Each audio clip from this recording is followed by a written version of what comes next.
Okay, I'm going to introduce our first lightning speaker of this session. We're still in the third and final session on Haptic Applications to Assistive Technology. Our speaker is Dr. Alex Russomanno. He received his BS in Mechanical Engineering from the University of Virginia in 2012 and a Ph.D. in Mechanical Engineering from the University of Michigan in 2017. He is currently a postdoctoral scholar in the Department of Mechanical Engineering at the University of Michigan, Ann Arbor. His research interests involve microfluidics, surface haptic interface design, and tactile perception. Please join me in welcoming Alex. Thanks very much. Everyone can hear me all right? Yeah, thank you. So I'm from University of Michigan. I've been working with Sheila and Brent there on the so-called Holy Braille project for the past couple of years. And so I just wanted to mention that I was lucky enough to work with Val 2 years ago here at Smith-Kettlewell, and just wanted to say that anyone who's met her knows just how brilliant she was and genuinely nice she was as well. And so just wanted to mention that. But yeah, in this talk, I'm going to sort of take you through a 7-minute now journey of the last couple years of development and sort of the future vision of what we're working on. And so, the motivation, and this is kind of it. I mean, we're trying to build a full-page display that's able to do Braille and tactile graphics in a digital format that, as close as possible, renders something that feels like the real thing. And so the design challenge is really kind of what drives us here is how do you build a surface display that has thousands of little features on it that move up and down at a very high density with enough force and displacement. So I mean, there are very specific technical issues involving creating such a display. And so I think Ken mentioned it earlier, but it is sort of the age of using old technology right now and sort of renewing it and finding new ways to apply that technology for this purpose. And so what we've been working on is using pneumatics, air pressure, or even fluidics, or using fluid to drive little bubbles up. And we've been able to do this in such a way that we drive a little membrane on a surface and we push up and down either a pin, or we've actually been able to do this more directly driving, so this is an example of a display we built a couple years ago. It's at Braille spacing and achieving Braille force.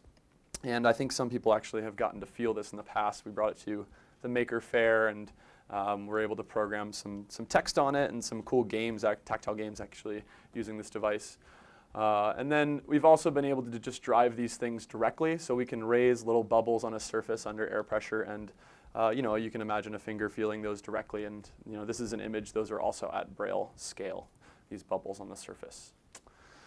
And so the problem we've really been trying to solve, and as I mentioned earlier, this is sort of old technology, and so why hasn't it really been developed? And the reason really is that the display I showed earlier is sitting up top here. It's about the surface the size of a fingertip, but look at all this nonsense underneath here that is needed to drive such a small display on the surface. And so what we really have been focused on is trying to take all this sort of electronics, and solenoid valves is what we're using here to control air pressure, and to be able to convert that into something that's more scalable. And so the method that we're using, which is new, is using microfluidics, which is essentially an equivalent of sort of what happened in electronics, scaling down of electrical components, but we're just doing it in the fluid domain. And so what we're actually doing is, I have an image here of a person standing in a room that is a computer. And this is back in the 60s when these gigantic computers took up whole rooms and these transistors were huge, and all of a sudden along came the very large-scale integration movement. We were able to scale these things down into the size of a chip that would fit in your hand. And so we're trying to do that with fluid. And so what we're doing is taking all these electronic components and we're converting them into something that fits on a chip using the same processing that is actually done with computer chips. So we build these things in a clean room environment. And the nice thing about them is that they're highly scalable. So in order to hook up an array of bubbles on a surface, we build the underlying circuitry, if you will, all in one batch manufacturing process. And so the scalability of it in that adding more bubbles on the surface doesn't necessarily add to the complexity of the design. So in that way, you can build a much larger area display and scale things up a little more easily. And so this is kind of a crazy image, which I'll dissect just very briefly. But what's going on here is you can kind of see the outline of a dime here. And this full surface is about only 4 inches wide. But what's going on is you have all these little tiny fluid channels, which are directing pressure to the center of this chip to control a single 8-dot Braille bubble actuator. And so a fingertip would fit in this sort of the area in the center of this image. And we can drive these bubbles on the surface using this sort of complex circuitry. And what's unique about this is we are driving a number of bubbles on the surface using just only 3 inputs from outside this image right now. And so we have this sort of scalability where we could use just a few external electronic valves to control a larger number of surface bubbles, if you will. So this is just kind of a, it didn't play, but a cool little video of these things moving up and down. You can see that, if it will play. There we go. So you can get an idea of these bubbles, and we could individually control them. I just have it sort of rotating back and forth, and you can see all the kind of cool stuff going on beneath the surface driving it. So I just wanted to talk a little bit about some icing on the cake with this idea is that, you know, with this display, and Sheila mentioned this earlier, is we have the ability to do co-location of input and output. So this display is thin enough where we can place it on top of a sensing layer, and we can raise these bubbles on the surface and control sort of in real time, the displacement of these bubbles based on your input. Also, with this idea, you could do multi-sensory design potentially. So you can overlay this on a visual display and have visuals beneath the surface that sort of interact with the tactile content on the surface. And then lastly is it is flexible and also wearable in that way. And so you could imagine creating there's sort of a push these days for these wearable electronic devices and potentially a wearable tactile device. And so, like I said, these things are see-through, courtesy of pictures of my brother. But this kind of thing you're looking through right here is exactly what I showed earlier, which you could plug up some pipes and drive a large array of bubbles on the surface of this thing. And this is a demonstration we showed off last year, which is showing the idea of creating a tactile feedback based on input. So what we did was we just programmed this touch surface so that as you pressed on the surface of a bubble, we collapsed that bubble underneath your finger. And using that phenomenon, we can create the sensation of a click feel. So it feels almost identical to clicking a mechanical button, and we're doing that via programming of the bubble on the surface. And so finally, just wanted to mention, we did bring a device, and we're going to try to get it set up around after this. And what we were really going for this time around and trying to show off is something in the direction of a fully reconfigurable display. And so we have sort of an iPad-sized display in which we've rendered a bunch of bubbles on the surface in the shape of a keyboard. And then we also have above that a single line of 8 Braille characters that you can get a feeling of click feel when you're touching the keyboard. And you could also type in a Perkins-style keyboard and have it output rendered Braille on the surface. And so this is, again, using sort of the base technology of driving little bubbles on the surface. And so hopefully you guys get to stick around and we can sort of show you where we're at with this. Here's just a little more close-up version. So we actually showed this off at the Haptic Symposium the last couple days, and we had some people in here come feel it. So yeah, and that is it. So the quest for the Holy Braille continues. We're in the process of going through a little bit of a sort of commercialization program in the next couple months, and we're really excited to continue the project in that domain. So thank you.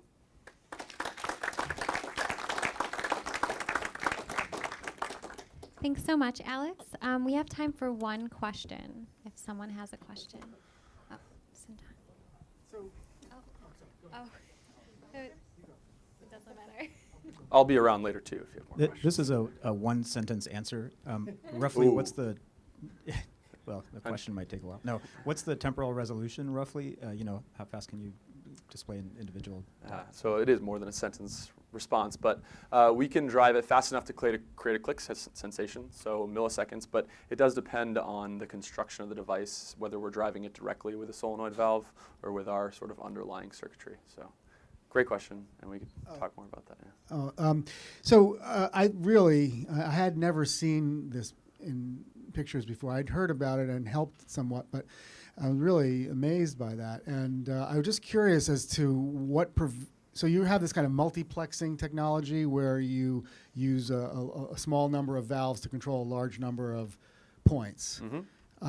Does that, is it ever going to be possible to produce smooth, curved lines with this process, or is it always going to be basically a grid of dots? Yeah, so I mean, at the moment, we are constrained to a grid of dots, but, and we could also talk about this later, but I imagine you can get a little creative with having multiple layers, let's say, of actuation arrays, and you can multiply actuate them to create a smoother line. So I have an idea of what you're talking about, and yeah, we can discuss later. But Really at the moment, we're very constrained to a gridded dot, gridded display, and so. I'll definitely want to talk to you about that. Yeah, yeah. Okay, great. So that's all the time we have for questions, but Alex will. So our next speaker is Ken Perry. He is a software engineer and project lead at the American Printing House for the Blind. So what I did was I put my slides on a graffiti because, it's a graffiti. So why would I do slides that were graphical? What it's showing right now, I think, can you see this? I've got a little braille. Of course, this is grid braille. I call it fat braille, but it is big braille. It says SD card right now because that's what I've got my stuff on. And I'll go to it. If you notice, it just changed. It says a unicorn. Because, anybody know Derek Smith? Yes. He says, this is not really the unicorn because it doesn't do braille and graphics. I said, that's true, but you can see the unicorn from here at least. So what we want to do is take a look. So I'm sure you can make that out. It's just something, just so you know, I had trouble finding a unicorn drawing. But last night, late, when I was talking to my wife in Louisville, I said, I never found that unicorn picture, so she sent me one. And here it sits. So now I can rotate it. I can rotate it so that it looks a little better. Because, it was taking up the screen kind of weirdly. So this is something I just pulled right off online, which is what I'm going to show you all. I did microscope. Somebody mentioned the microscope. I did use the microscope at CSUN, which people were pretty amazed about. So what I'm going to do is I'm going to go back to the braille. Well, I can see the braille, so I want to see what the next picture, of course, you'll see the next picture before I even know what it is, because I didn't really pay attention to what I put together. Let's see. Oh, so somebody was asking about neurons, I think, or no, this is, okay, statistics. So this is a statistical graph straight off the Orion, sorry, I can't even say anything, Orion TID4. If you notice, it's going to the positive region. Josh, I have some dots up in the upper right-hand corner. And if I wanted to, I could zoom in. So I'm going to zoom in just by 0.25. And if you notice, you can now see the tick marks of the calculator. If there was words on the screen, which I think there is up here. Let's see. Yeah, so I got words. Let's do a little bigger. 5. And then we'll move up to the top. Whoops.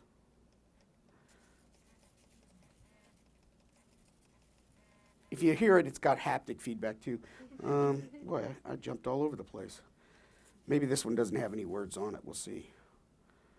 No, it says. Oh, this is just a part of the grid. Okay, so this one doesn't have any words. I'm clueless, but the neat thing is I can figure that out. Okay, so let me go back to sorry. So that's the statistics graph, right? So I can now tell, without having it sonographed or anything, I can tell if it's an actual statistic graph and which way it's trending. So let's see what this next one is. Nick, I think you're here still. You were talking about neurons, I think. So while you were talking. Whoa, I don't even know what this is. This is a neuron. Let me see if I can change it to, what I'm going to do is reverse the graphics. There you go. Can you see that? So that is a neuron. I have no idea what kind, but you see the axiom here? So I did this while I was sitting in the back of the room. I just pulled it off of the Wikipedia page for graphics. So you got a neuron with a one, whatever that's called. What is axiom? Axon. There you go. So the next one should also be a neuron, but it has two. It's a motor neuron. So This one didn't come out as well. Let me change the color. It's a little better because you see the low regions now are the kind of brighter regions. I'd probably work on this one some. But this is supposed to be a 2-axion, whatever. So the point is, I just pulled these off the science page, and then I could just view it right. Let's see what the next one is. Oh, this is awful, right? Let's reverse it. I don't even know what's going on.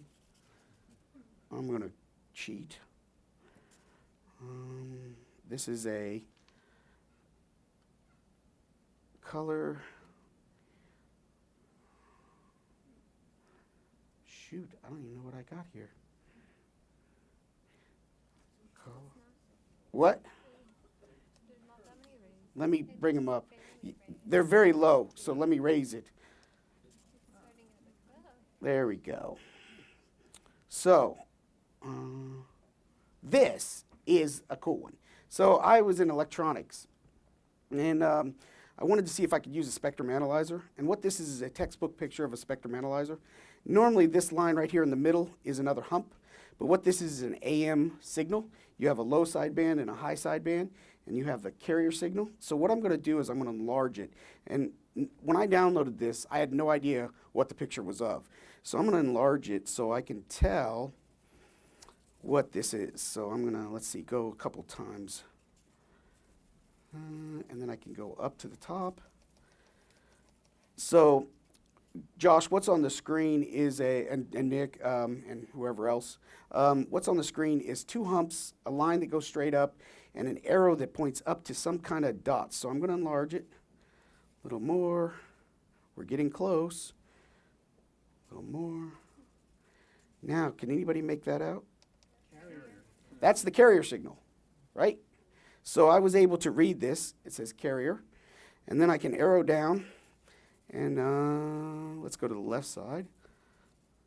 This is the, stop moving. Oh yeah, I need more farther. So now I can see that this is the lower sideband. Well, no, I can't because I'm not to the words yet. Hey, Ken. Yes. Before you finish your talk, can you tell people a little bit about how it works and what the plan is for it? So yes, I'm going to quit right here soon. One more, and then I'll be done. She hasn't told me 7 minutes yet. But this is lower sideband. So this is the lower sideband. Yeah. Okay. So it actually says it, and I can read it. Now I've ran into a blind person that doesn't know all his letters, but he was able to read half of this and figure it out. So he's learning his letters because now we have this display at work. The next one, and this will be my last. 7 minutes. Thanks, perfect. This will be, well, if it is the right one. It does look like, that's the wrong one. So next. Sorry, that was the Apple logo. I don't know why I had it on there. You know, I hate Apple, so. Who knows what I was showing. So one more. Okay, yeah, this'll do. So X, F, one more. I wanted to show the, we could do this on a demo, but the point is I have earthworm on here that's right from a microscope. I think it's going to it now because it's a bigger picture and it's taking a sec. This is straight off of a microscope. I can change the colors. We're using RGB values right now, so the filters we're using, if it's a bright pink, this can look better, by the way. If it's a bright pink, which a lot of the dyes are, it doesn't show well. So I'm playing with the filters right now to kind of make it look better. Like right here's the stomach, and this is I don't know what I've done to this picture. Oh, let me kill this. But anyways, so you've got the stomach region here, and on the outside you've got the arterial veins that you can feel, and you can color it for different heights. But most of this was pink, so when we first did it, the RGB values didn't show it well. It looked like that, which is pretty much useless. But when I change the filters to something like monochrome or 2-bit grayscale, we get a better picture. So what we're really working toward is better filters than this, not just RGB values. We want to be able to do color filters. So if you have close colors, we're going to have blind people be able to change their own filters so that they can make things raise and lower depending on which colors they want to emphasize or not emphasize. This has touch, so you have the full ability to draw. It has 5 different levels. So if you wanted to, I'm clearing the screen. If you wanted to just, let's say, sorry.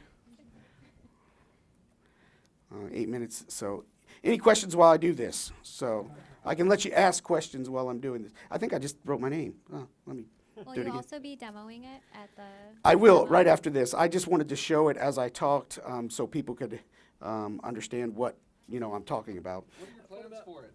Yeah, and what about Josh's question of how does it work? So if I told you, I'd have to shoot you. Actually, if you see this watch and if you see the Orbit Reader 20, one of the things we do at APH when we write our specs is, like Josh said, we write it for low cost. We try to get it as low cost as possible, and we try to use stuff that already exists. This watch was just an analog watch. We could have made it 25 years ago. The calculator is just a TI-84. Somebody with an old Light Talk could have made it 25 years ago. This has a lot of the same stuff. Well, now I'm drawing on my name. It has a lot of the same stuff that's over the shelf. I can't talk about it because it's under IP. Right now they're getting ready. But I'm sure once somebody starts talking about the Orbit readers and then this, they're different but similar. So it's a different mechanism. We're calling it a actuator so we don't give it away. But once it's out, people will take them apart and people will know. But we're working with other companies to build bigger panels, smaller panels. So hopefully, I think this is the big thing that we have to get out of here, is we need to start working together on cost. The Orbit Reader 20 is $449 because 11 groups work together. And I think it's great that we're all working on different technologies, but getting different groups to work together, I know I saw a few devices that work something like this here. The more people that can work together on devices, the more money we can get, the lower cost, because we're going to have to underwrite this.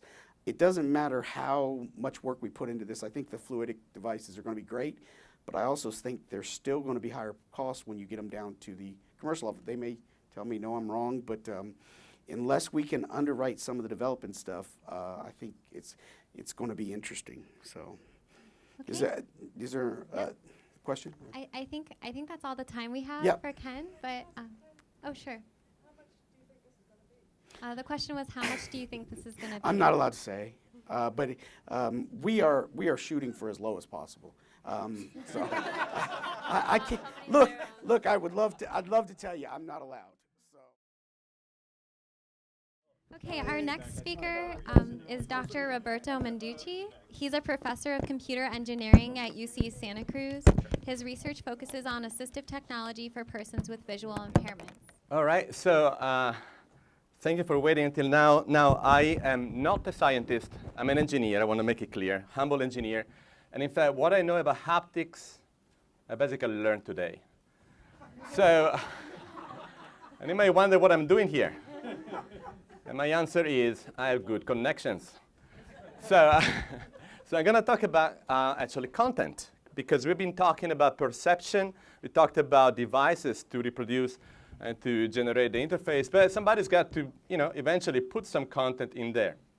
And I will be talking about content that is spatial content. That's something to do with geography and spatial information. And in fact, this little work I'm showing here is inspired by Josh and by TMAP. TMAP is a great project. By TMAP, you can take data from openly available geographical information systems and take data from there to create your personalized map that you can emboss, for example, for your neighborhood, for your block, or whatever. And I thought it was a great idea. So how cool would that be if we could do that also for buildings, right? So you could have our own personalized map of a building. We could emboss it if we have an embosser, or show it on a refreshable Braille display before visiting some building.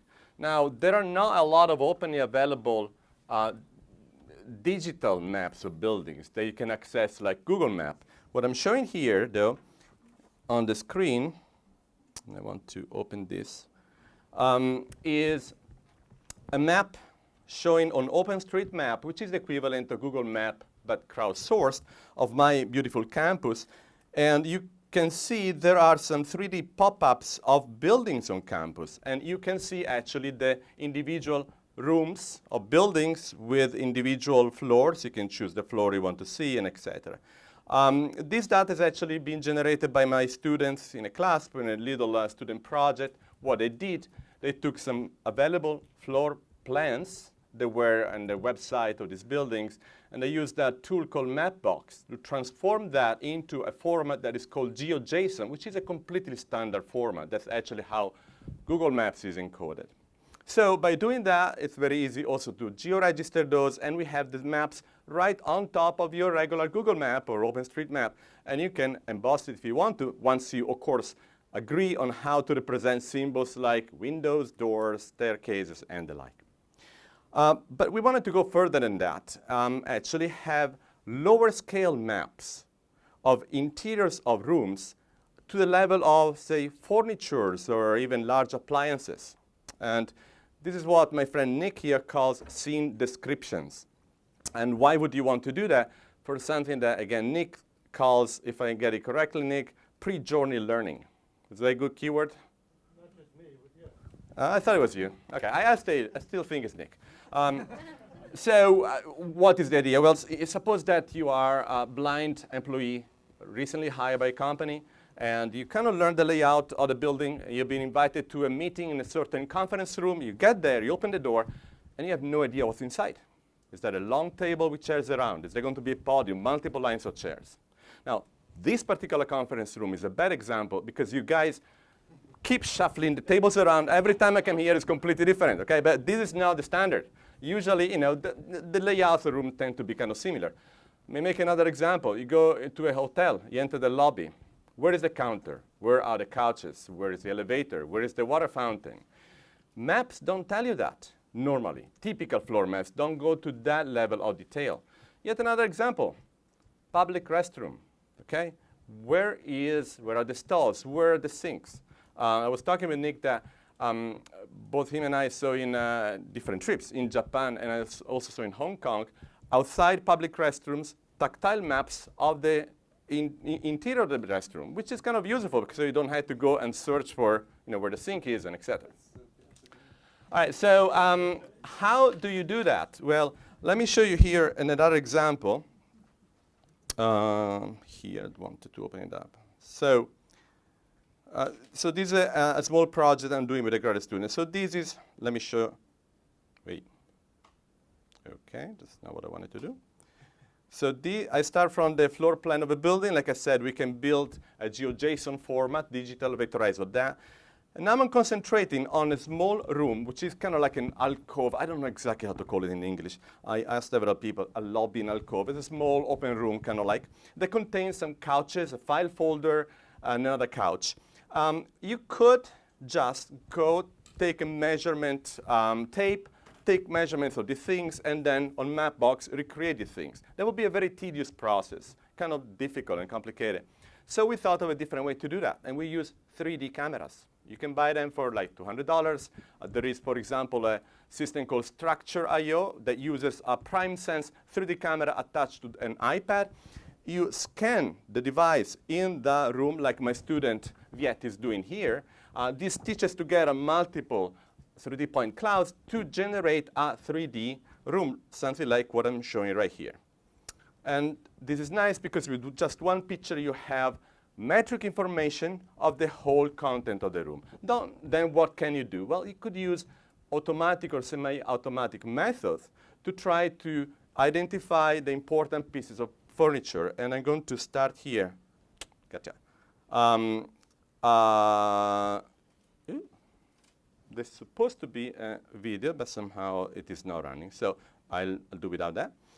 You can use a method by which you can click on different parts of this and kind of automatically going to have segments that cover the different areas of this. There are also automatic AI methods that are being developed to do the same. So the net result of that is that you can now identify individual pieces of furniture georegister those in an effortless way and put them right on your GeoJSON file. Here it is. Now I have the same situation as before, but with individual labeled pieces of furniture. And if you want them, you can emboss them on your embosser. And I'm showing here an example just made by hand. I even went to color them just to highlight them, where you see embossed with different texture, 2 couches, 2 chairs, and a file folder. And in front of those, I also embossed the Braille character that refers to letters. That's what I wanted to show you. So an effortless way to generate scene descriptions that are low-scale level that can be represented in the same way that you represent the large-scale description of a city. That's all.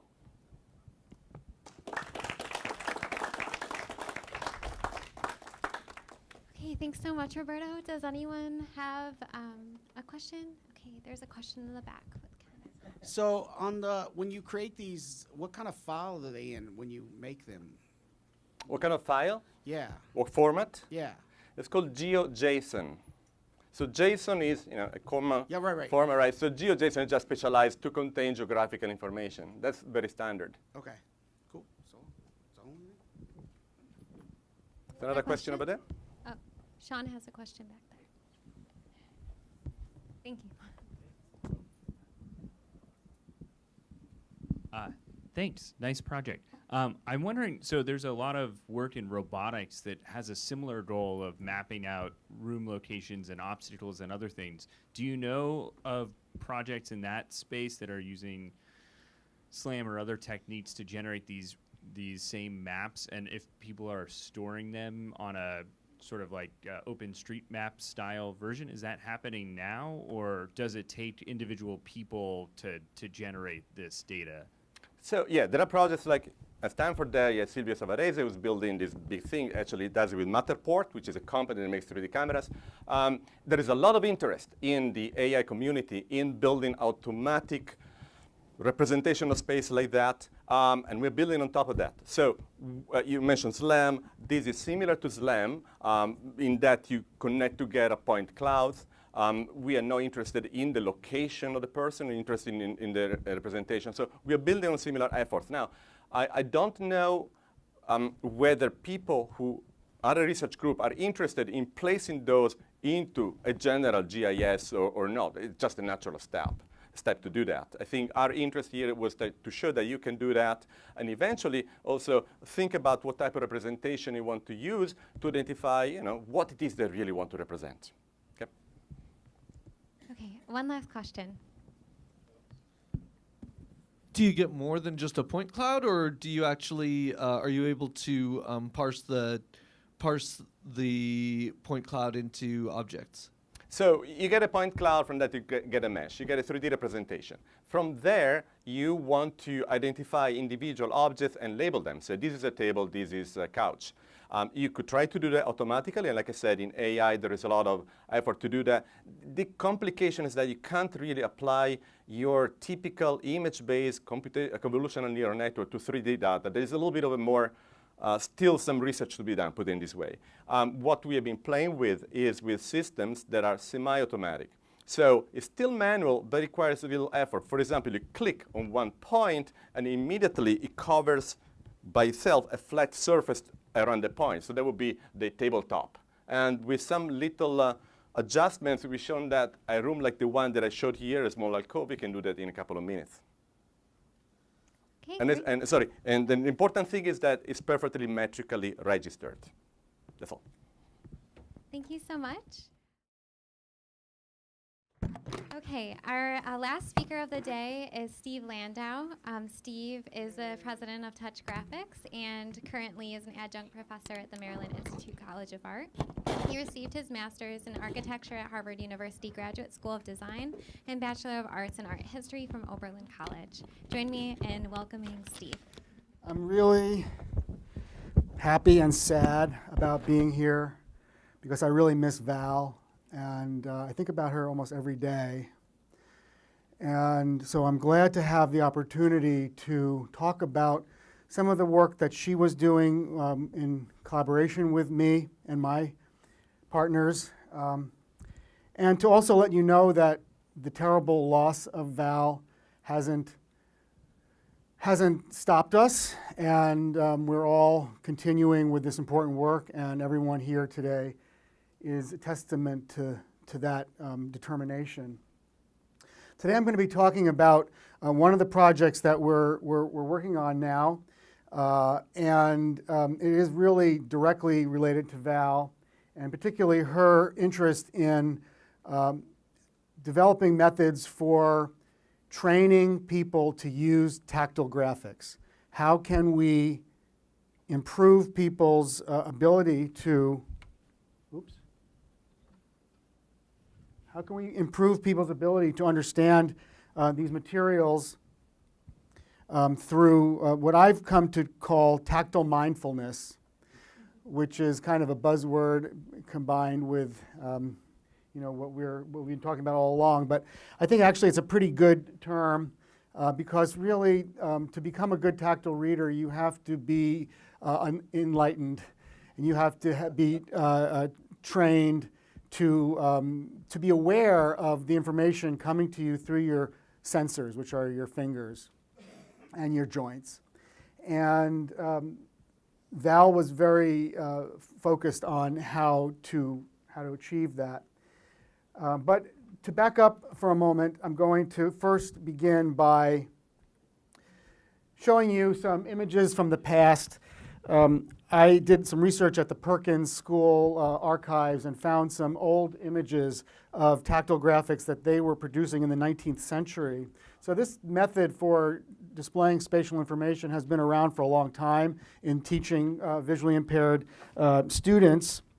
In this picture, we're showing a picture of a map of Massachusetts, and you can see a blind student is pointing at part of the map, and then she is, with her other hand, she's actually finger spelling a place name into the hand of her deafblind classmate. And this really, to me, captures the whole idea of tactile and audio-tactile graphics. Tactile graphics are really only useful in combination with description. And it's always been necessary to have a teacher present who's knowledgeable and patient enough to describe things that the user points at. So there's really two different main gestures in tactile graphics. One is exploration, which is usually done with two hands touching the surface at the same time. And the other is a pointing gesture, which is usually done with one finger, and it's pointing at a specific feature on the graphic that you want to know its name or what it is. We can also see in this other picture how a child is now pointing at a feature on a map, a very large map of the city of Graz. This was from 1930s. And so we can see that these things have been used for a long time. This picture is one of my favorites. It's showing a group of teenage blind students all standing around a 6-foot diameter globe, which they are exploring with both hands in this exploratory gesture. But you can, and this globe was actually made in the year 1837, and it was still in use at Perkins in the 1950s when this picture was taken. But you can see that in order to make a useful globe, it had to be this big because there was no way to label places unless you made it gigantic, which becomes a real problem if your goal is to make things that can practically be disseminated into classrooms all over the place. We needed to find a better way. So in the 1990s, Don Parks, a fellow from Australia, the Nomad tablet, which was the first audio-tactile interactive device with which a knowledgeable and patient reader is not available. We can replace that human narrator with a computer. Now I'm going to run through a bunch of slides pretty quickly to show you how this concept has taken off and become quite ubiquitous. We can see on the one side of this slide, on the left side, is the Talking Tactile Tablet, which I developed in collaboration with a blind educator named Karen Gorgie in New York City about 15 years ago. And on the right side, a competing product called Iveo from ViewPlus. And this is a picture of the tactile periodic table, which we've already seen. This is the next level of of development where we began to use smart pens to speak the auditory labels on a tactile graphic. This is a great product because it's very portable, it's very inexpensive, it uses a consumer product, the smart pen from LiveScribe, and we can make lots of different tactile graphics like this that are quite portable, quite rich, and support multiple levels of user capability. On this slide, I'm showing a picture of the map of the United States that we produced for APH. They've now sold almost 1,000 of these. And here we see Lindsay Yazzolino demonstrating the map with the pen.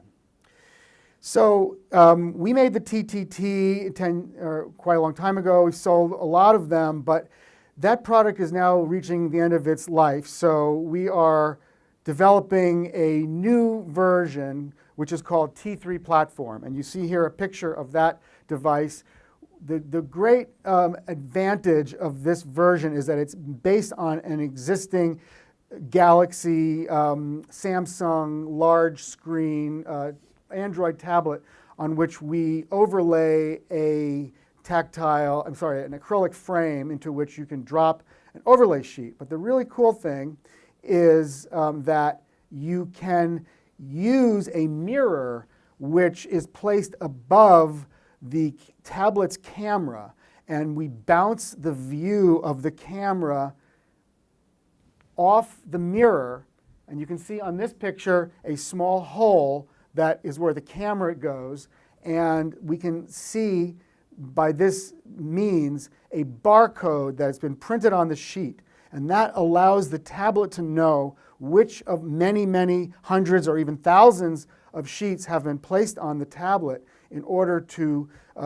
launch the particular content that is displayed on this sheet.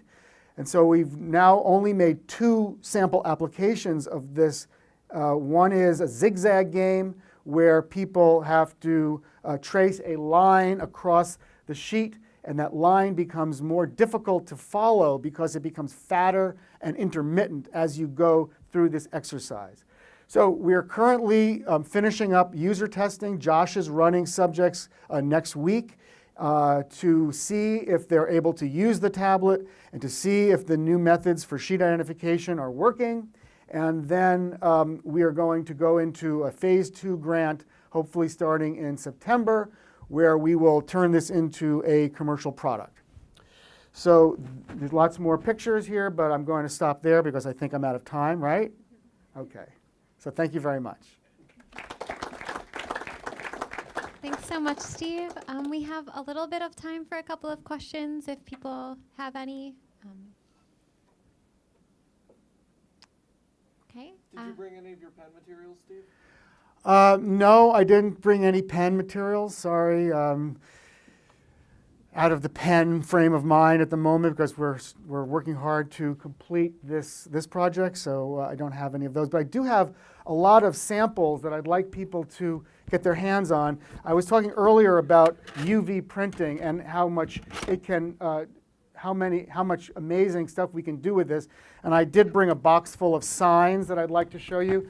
And then we're still using our old-fashioned methods of vacuum thermoforming, but that's gotten a lot better too. So hopefully after, when we're setting up the demos, you can all get your hands on these things as well as the new tablet.